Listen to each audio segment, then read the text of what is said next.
नमस्कार. आपण ऐकत आहात चैत्राली यमगर लिखित वीर प्रताप मोहिते भाग 9. मीही तुला तेच विचारणार होते. का का सहन करत आहेस तिला? तोच आत माऊसाहेब येतात आणि त्याच्या खांद्यावर हात ठेवत बोलतात. प्रेमात पडला आहेस का तिच्या?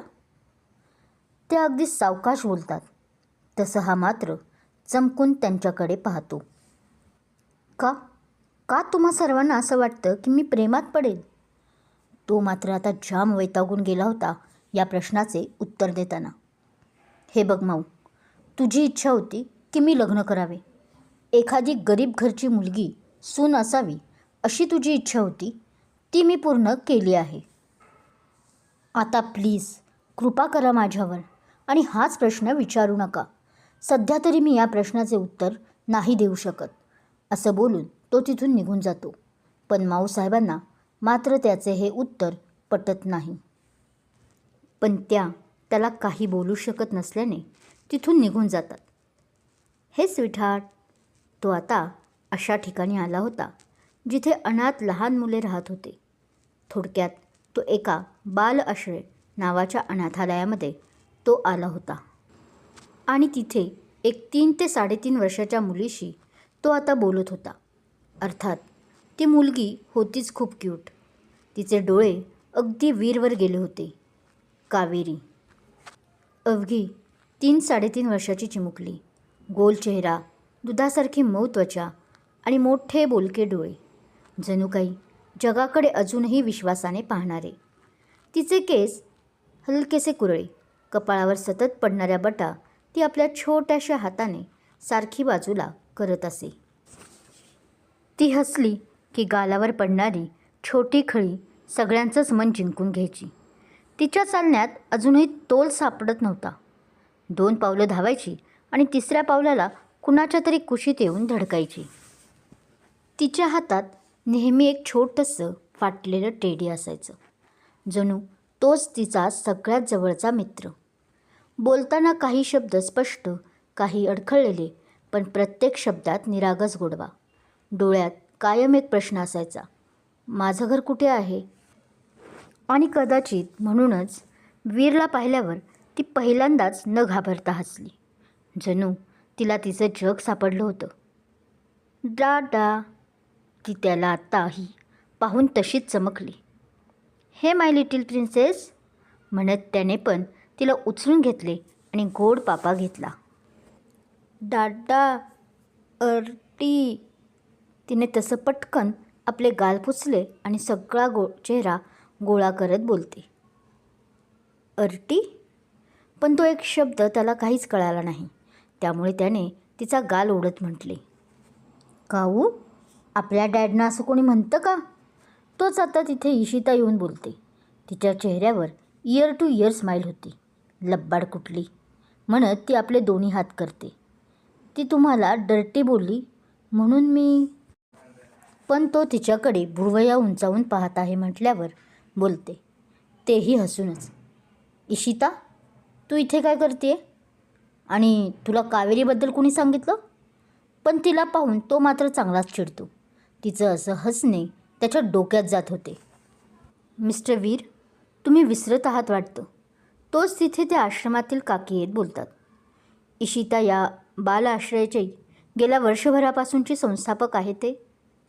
त्याचा अजूनही चेहरा गोंधळलेलाच असल्याने आता त्या पुढे बोलतात. ओ हां, तसं आता त्याला ते सर्व आठवतं.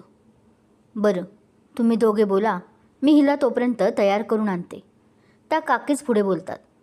चलो काऊ, आपण नानी नानी करूयात. त्या आता तिच्याकडे दोन्ही हात करत बोलतात. ना, पण ती काऊ मात्र आपला हात मागे घेते वीरच्या आणि त्याच्या खांद्यावर डोके ठेवते. अले, काय झालं? आमच्या काऊला भूर बरं का? नाही जायचं का आज आपल्या डाडाबरोबर? आणि तिला असं पाहून तो तिच्या पाठीवरून हात फिरवत बोलतो. ना, नानी नानी, ती आता अस्पष्ट असं बोलते आणि हात पण आपला रडून रडून झटकत होते. बरं, डाडा आला तर चालेल आमच्या काऊबरोबर?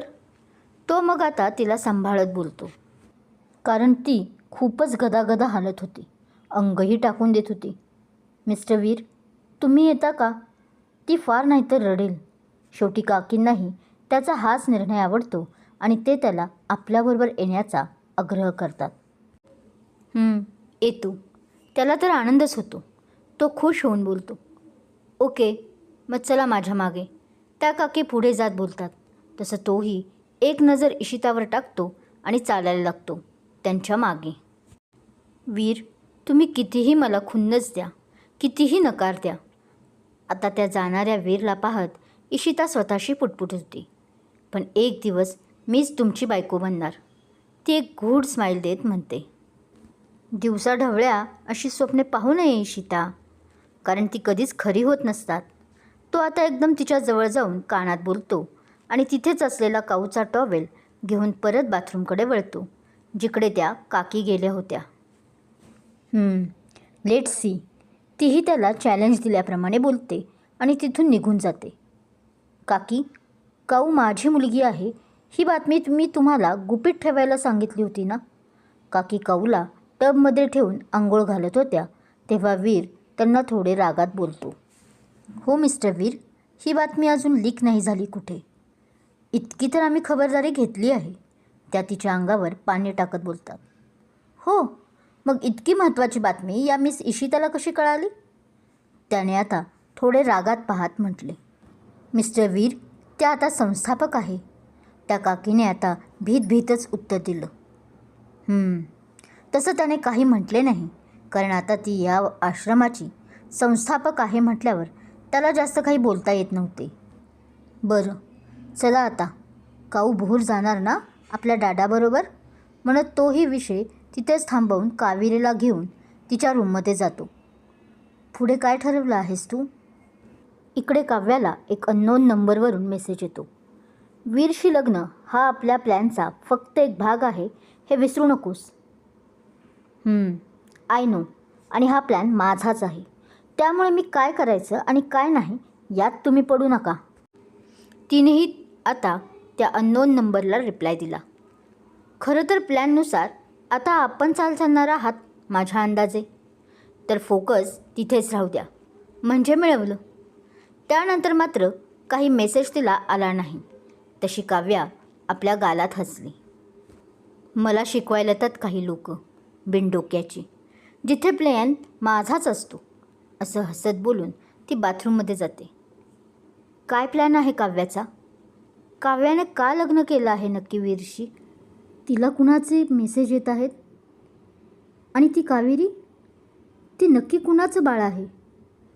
आणि वीर त्या अनाथाश्रममध्ये काय करत आहे? हे जाणून घेण्यासाठी ऐकत रहा वीर प्रताप मोहिते. बाकी हा भाग कसा वाटला समीक्षा करून नक्की सांगा.